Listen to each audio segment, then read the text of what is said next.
Hello everybody, welcome to the Gwent Center. My name is DJ and today we'll be talking about Scoia Tael control.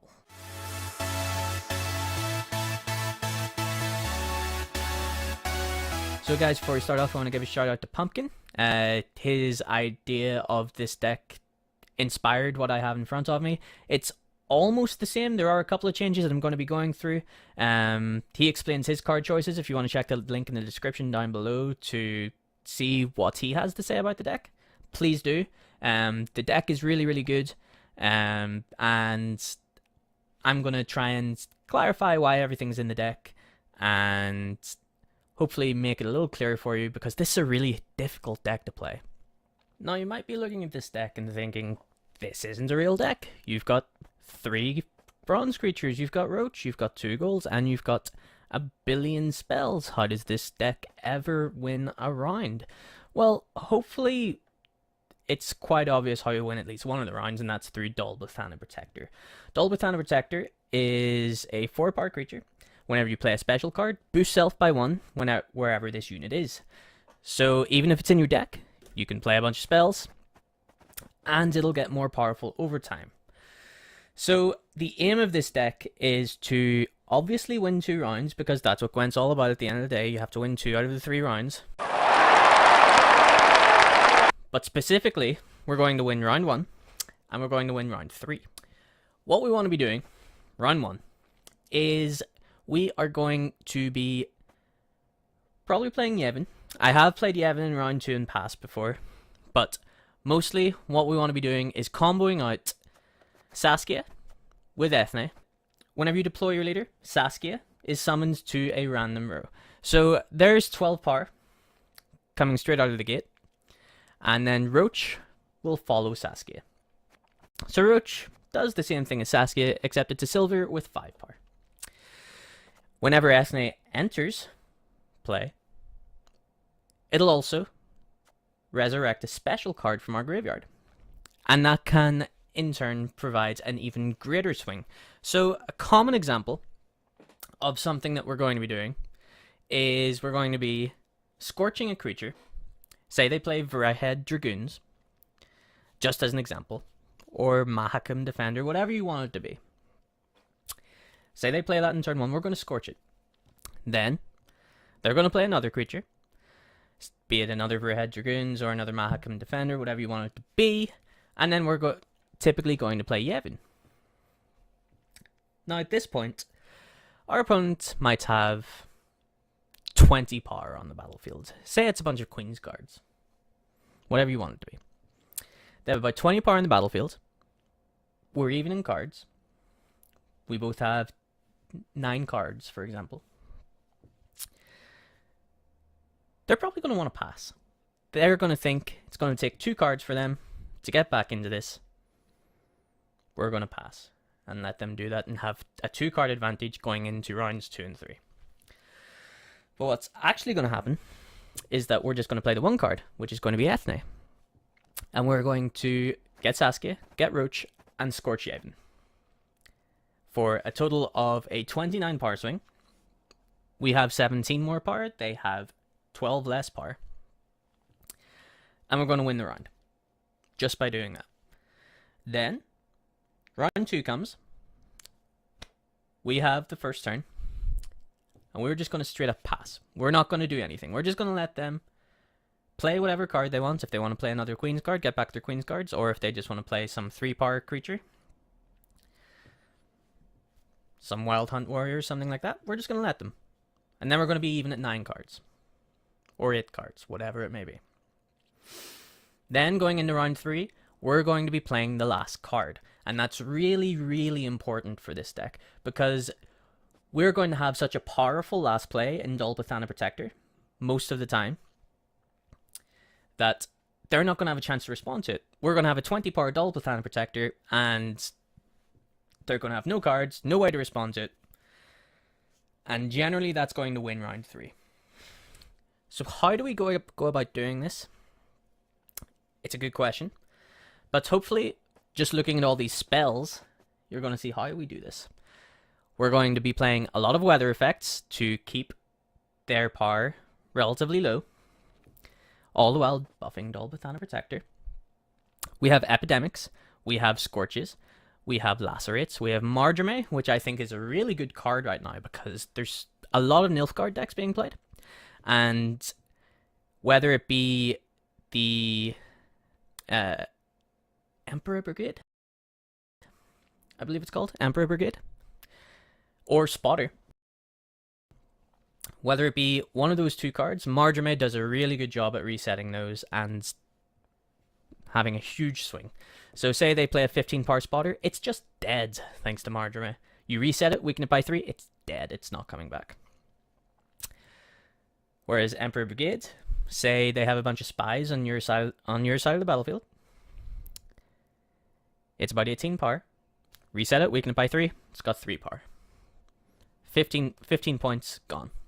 It's great. I really, really like this card right now. It's also really good at resetting stuff like longships, because they're just boosting themselves, they're not strengthening themselves. There is a difference there for the beginner players. Strengthening actually adds to the base unit power. So you'll see here that Dol Botana Protector, it boosts itself by 1. And you'll notice that the 4 becomes a green 5 if it's in your hands. Whereas if you were to play Marjoram, it becomes a silver 7, which means that its base strength is 7. And if somewhere were to, and say your Dol Botana Protector goes up to 20, if somebody were to reset it, it goes back to 7, it doesn't go back to 4. So that's the difference there for anybody who's confused by that. So we're going to win round 1 by playing a bunch of weather effects, a bunch of Alder's Thunders. We're going to keep creatures off their side of the board. And then we're going to combo out Saskia, Ethne, Roach, and win the round. Generally, they're going to pass, either because they think they're really far ahead and they can get 2 cards out of us, or they're just not going to have anything good to do anymore. They're going to have weather on all their rows, and they're just going to give up. They're not going to be able to do anything else because you've controlled the game to a point where they just can't do anything else. They have weather in all their rows. It doesn't make sense for them to do anything. At that point, great. Go into round 2, pass. Round 3, we go into round 3 with about 6 or 7 cards, probably more. We want a combination of Dol Botana Protectors and First Lights that add up to 3. So whether that just be 3 Dol Botana Protectors or 3 First Lights, or 1 Dol Botana Protector and 2 First Lights. First Light is better than Dol Botana Protector. For anybody that might be thinking, why is that? Should be obvious, but to those who are thinking that, First Light, whenever you rally out a Dol Botana Protector, buffs it by 1. So if you just had a Dol Botana Protector in your hands rather than the First Light, then you would play the Dol Botana Protector, and it would be, for example, 15 power. But if you rally it out, it's 16 power. So it's better to have First Lights in your hand than Dol Botana Protectors. And you want the combination to add up to 3. Sometimes you might want 3 First Light and 1 Dol Botana Protector going into the last round, for example, if you're up against Foglets, maybe. But generally, that's the rule. Have 3. We want our last 3 plays to generally be Dol Botana Protector, Dol Botana Protector, Dol Botana Protector. That's not always going to be the case. At the very, very least, about 99% of the time, your last play is going to be Dol Botana Protector, because they're not going to be able to respond to that. So yeah, let's go through each individual card choice and make some sense of this deck, because I can talk about the strategy all day long, but it might not make sense as to why each specific card is here and when you should be playing each specific card. So let's talk about that. So firstly, we have Dol Botana Protector. This is our win condition for round 3. Should be fairly obvious why this card is good in the deck. Roach is for round 1, whenever you're comboing out Ethne, Saskia, Roach. We'll get to Yenkon later. I don't want to talk about Yenkon right now, because I think she's pretty important for very different reasons for what this deck is accomplishing. So we'll come back to Yenkon later. We have Alder's Thunder. This just takes care of any problematic creatures that might be sitting there gaining your opponent some advantage. So against the consume decks, for example, this can take out a Fran Warrior. Fran Warrior.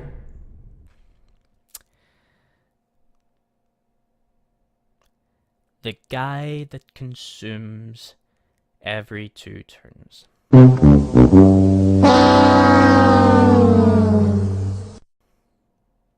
Let's go with that. Then we have Biting Frost and we have Torrential Rain.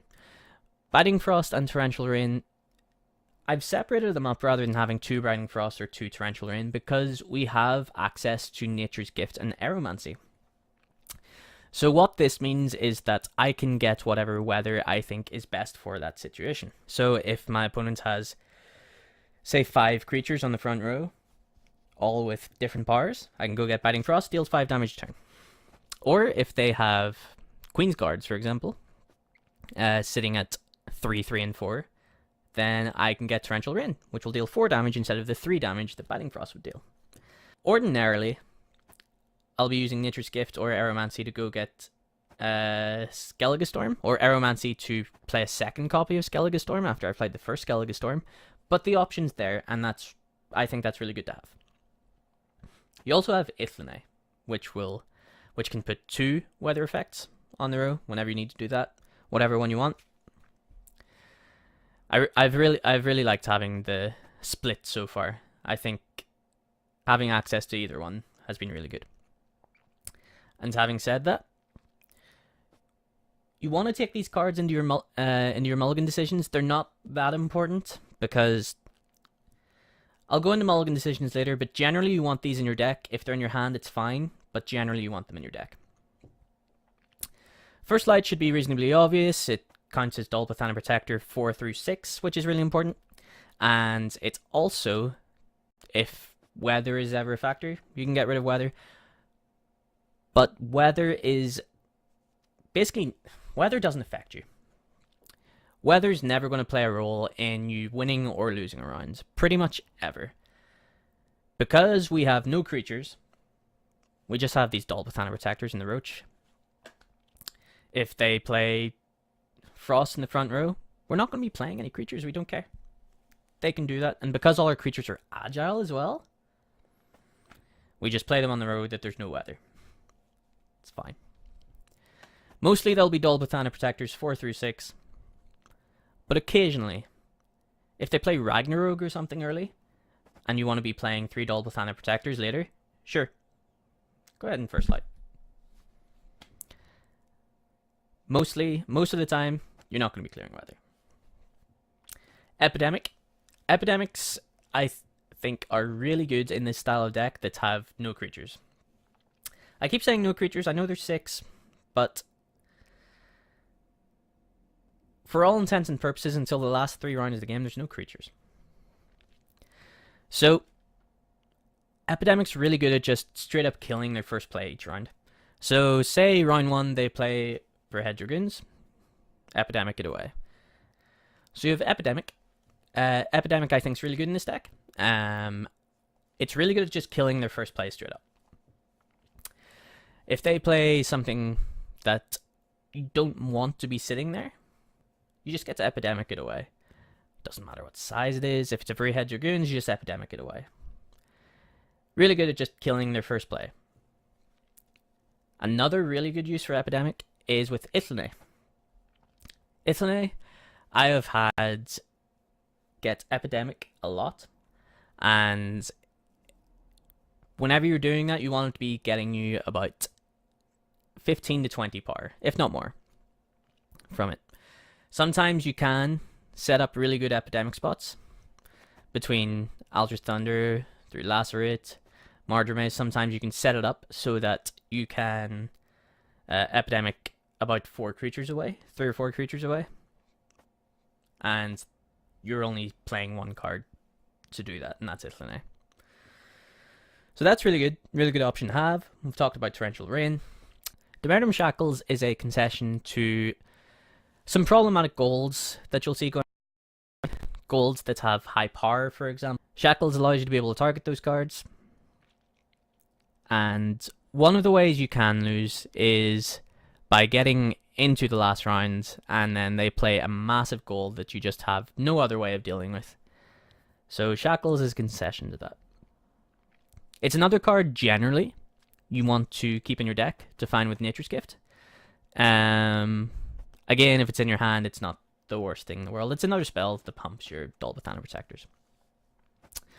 Marjoram we've talked about. I think it's great right now. Great against Nilfgaards, great against Dwarves, great against other Dalbatana Protectors as well. Really, really good card right now. I did have 3 in here, but I did end up having to cut one. I think as a 3 of, it was one of the most expendable cards. We ended up replacing it with the second Weather Effect and Biting Frost. Or with the second Epidemic it was, because we kept casting Epidemic a lot and then thinking to ourselves, wow, if we had another Epidemic in our deck to get with Ithlinay, it would be really good here. So I cut the third Marjoram for a second Epidemic, and it's been really good. Although, if you want to play 3 Marjorames and 1 Epidemic, I don't think that's the worst thing in the world. Lacerate is a concession to, again, decks with Queen's Guards, decks with Smearing Infantrymen, decks that are just planning to load up a row, but not putting that much power into it either. Technically Foglets, but you have First Light. If you really care about getting rid of Foglets, you have First Light. It's not a big deal. But yeah, Lacerates can be good for just netting about 9-12 power from your opponent. And sometimes you can even Ithlinay out a Lacerate and you get about 24 power. So Lacerate is definitely on its spot. I was a little skeptical at the start because I just wasn't sure it was good enough, but having played with it, definitely good enough. Definitely should be in your deck. Then we get into the silvers and the spells. Scorch is really important for winning round 1, as we've talked about. Being able to play Ithlinay, and then scorching away what your opponent's doing. Oof, it's good. It's good power swing. Means you generally only have to spend 1 card doing it, and then you're only 1 card behind going into round 2, and then you're even going into round 3. Really important card for that. Nature's Gift, I think, is probably the best card in the deck. Nature's Gift gets any of these spells that aren't gold. So Ragh Nar Roog. It's so powerful to be able to get whatever you want when you need it. We have a lot of bases covered between all these cards. So Nature's Gift being able to get you out of whatever bind you're in, so good. Really love this card, and indispensable. Cannot replace it. Cannot play this deck without it either. Aeromancy is another really good card. I don't think it's quite as powerful as Nature's Gift, but the turns where you're going Skellige Storm and then Aeromancy, Skellige Storm, another row, it feels really good, man. So really happy with Aeromancy, obviously. One card that might stick out at you is why it's not in here. White Frost. I would love to play a copy of White Frost, but I think all these silvers are just way more important. You can technically play White Frost instead of Skellige Storm if that's your jam, but I personally prefer Skellige Storm. Skellige Storm deals so much damage so quickly. So really happy that it's there. It's really good against, again, decks that are just planning on loading up on a row. And aren't really playing around it. So you're going to get a lot of value from Skellige Storm in the early ranks. So the last silver we'll talk about here is Yavin. Yavin, really good at getting us at card selection. Whether it be, it can draw gold cards, so we can get an Ithlinay or a Yankon off it, or we just draw another spell. All good. It also sets us up for that turn where we want to scorch away the Yavin and swing and have a 29 card power swing. Really like Yavin. Again, don't think I would play this deck without it. I think it's really important. I think theoretically you could play it without it, play the deck without it, but I really wouldn't recommend it. Then we'll get into the gold. Saskia, we've talked about. Pretty obvious why it's here. We want to win round 1, as we discussed. Get into Yankon last. We'll get into Yankon last. We have Ragh Nar Roog. Ragh Nar Roog's really good going into round 3. Whenever you've pretty much exhausted all your opponent's clear lights in round 1. Between your Torrential Range, your Battling Frost, you want to start off with those, try and bait it. If they don't have it, then you can just Skellige Storm another row if you want to, and just really take over that round. When they do have clear lights, and they're clear lighting away these cards, they're generally not going to be able to clear light away Ragh Nar Roog, and that's going to be so huge for round 3. They're not going to have a chance to deal with it. They're going to take 6-9 damage every turn. Really powerful card. One you definitely want going into round 3. We have Ithlinne. Ithlinne should be pretty obvious why it's here, but it can rally out 2 Dull Botana Protectors whenever you're going into round 3 and you don't have the combination that you need. Say you have 1 Protector, 1 First Light in your hand. You can Ithlinne for First Light, rally twice. Sometimes you might even clear skies away Ragh Nar Roog and get Dull Botana Protector off the rally. Ithlinne into Lacerate can net you a lot of power. Ithlinne into Marjoram I've done before against 2 specific problematic creatures. And Ithlinne into Weather is really good. You can cover up 2 rows for the price of 1 card. And Ithlinne into Epidemic. You can set up some really sweet scenarios with that and get a lot of value out of it too. So finally we'll move on to Yenkon. I've had a lot of good experiences with this deck. My win rate's quite high. Hopefully I'll be able to prove that in the video. Coming soon. Probably at the same time, to be perfectly honest. One of the things that I would knock against this deck is that there are quite a lot of turns in the game where you just don't want to play any cards. Your opponent has no board. You're not sure where your Weather is going to be good, and you have a bunch of targeted removal in your hand, and you don't want to play your Dull Botana Protector yet in case it gets straight up bamboozled. Sometimes you will play a Dull Botana Protector early if you suspect them of having a Scorch of their own, just so that they can't get 2 Dull Botana Protectors later. You just want to bait that out of them. But there's just some turns where you don't want to play a card. Yenkon mitigates that drawback somewhat. For the turns where you just don't want to play anything, you can play Yenkon. It's something proactive. You don't need to be able to predict the future of what your opponent's going to do. You just play Yenkon and you're happy about it. So that's the main reason Yenkon's here over something like Shiru. Again, Shiru is something similar to Yenkon. It's something you can just play and not have to react to what your opponent's doing. It's something proactive. But then you have to burn a card to get the Scorch, and sometimes the second Scorch just isn't good. Sometimes you don't know what card you actually want to burn either. So if you are going to play Shiru over Yenkon, I would recommend, again, trying to hold on to the Shiru until you know what card you don't need and when the Scorch is going to be good. That's why I prefer Yenkon personally, because you can just play it. You can just play it and it's going to be good. So yeah, I've looked for other ways to try and mitigate that problem. And I'm not sure there are too many good options to do that with. You could play 1 more Battling Frost or 1 more Torrential Rain just to be that little bit more proactive, but again, that doesn't feel great because there are some turns where the board's just going to be empty and you just play a Weather and hope that it's going to be good. Most of the time you can predict that it's going to be good. If you're playing against Queensguards or something, you're quite happy to just play a Torrential Rain out on the front row. Same against Dwarves, you're going to be happy to just play out Battling Frost or Torrential Rain out in the front row if you want, if you have to be proactive. But sometimes it just doesn't feel good. So Yenkon is there to mitigate that. I'm not sure what other cards we could play to do that. Everything's just super reactive and really depends on what our opponent's doing. There are going to be some turns where you just have to bite the bullet and play a Lacerate and just get like 6 value from it, because that's better than doing nothing else.